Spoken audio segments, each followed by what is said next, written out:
بسم الله الرحمن الرحیم. عن اسماء بنت عمیس الخثعمیة رضی الله تعالی عنها، از حضرت اسماء بنت عمیس رضی الله تعالی عنها روایت است.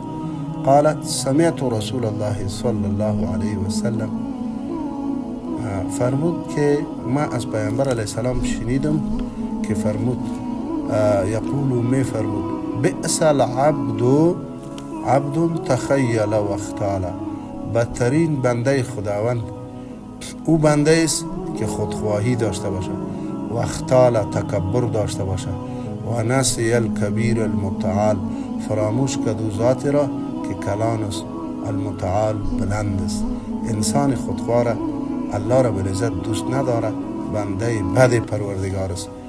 دوم و بئس العبد عبد تجبر و اعتدا، بدترین بنده در دوم مرتبه او بنده است که جبر کنه، ظلم کنه و اعتدا تعدا کنه و نسی الجبار الاعلی، فراموش کدو ذات را که او بلند و بالاست.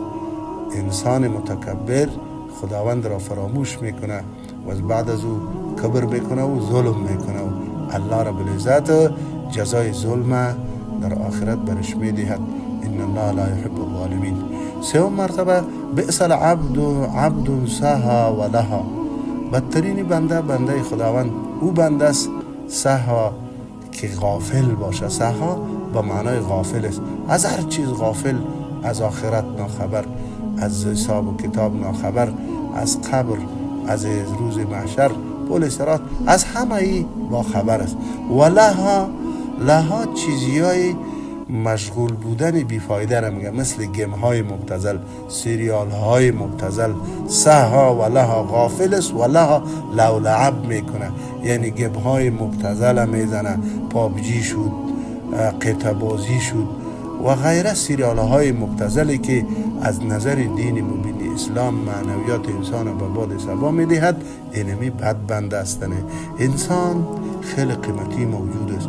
این روح انسان پیش پروردگار یا مقام بلند و بالای داره، ایش در گیم های مبتذل سپری میکنه. این بنده خوب بنده نیستنی. و بئس الخواب سها و لها، غافل شد و له لعب کرد و نسی المقابر و البلا، قبر فراموش کرد، قبر و آخرت فراموش کرد. اینی بندای چند نفره که ما براتون گفتیم انسان های بد است که انسان از این عادات خود را حفاظت بکنه. و آخر قولی استغفر الله لی و لکم و لسائر المسلمین برحمته.